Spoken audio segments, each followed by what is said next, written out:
This is a Shangri La that I purchased that's supposed to be definitely the real Shangri La. There's a little debate going on of whether Shangri La is the same as Tice or if one got mislabeled, because one of them that's being sold is the same as Tice. And then I have another one that is completely different than Tice, very sweet and a short fat berry, about 1 inch long and fat. And so I'm always buying different Shangri-Las to see if there's a difference. So I'm excited about this one, and I just wanted to show you how I plant. It's really sandy here on our land. It's dry and the soil's very sandy, so the water tends to just run away. So I dig and make a little bit of a bowl, a little basin. And so it slopes in a little bit, so when it rains, it'll stay there and absorb is the idea. And then you want to make a good sized ring around your tree, hoe that all out and get the weeds and grass out. A good foot, 2 feet away from the tree would be fantastic even. And then add wood chips or leaves.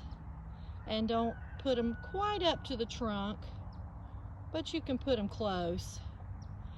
And then that keeps it from getting too hot, and also keeps the water there, keeps the soil cool, and then it also feeds microbes and encourages worms and things like that. So that's how I like to plant, and this is kind of a hippo tip. If you look around, it's my hippo tip of the day. It's what I like to do, but it's not what I always do or even keep doing, because you have to have that hoed out quite a bit. And yeah, obviously that is not the case all the time. I'm working on it. No judging. It's a no judge zone. And another thing that I've noticed just walking around, it's so cool and nice tonight, and I've noticed that my rubras, the Rubra Hybrids, they tend to, especially the ones that like I planted this year or have been no more than a year in the ground, like this one for instance. I thought, okay, something's wrong, it's dying. It was about 1 foot tall and just sat there for a year probably, like most of my Rubra hybrids.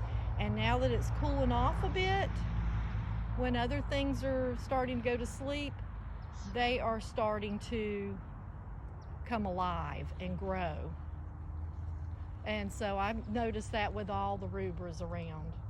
I have 10 or 15 Rubra hybrids. And this is also, the Shangri La is doing the same thing. Instead of working on going to sleep, it is growing nicely. So I think that the Rubras, Morris Rubra or the red, they call them red mulberries, could use some sun protection the first year, even the second year maybe. And then after that, once they get established, they'll take off. But that's just what I'm finding with my Rubra hybrids. I don't have any pure Rubra. All right, have a wonderful day. Plant lots of fruit trees, and I hope you have a fantastic Thanksgiving. Central Florida, Zone 9B. Have a wonderful day.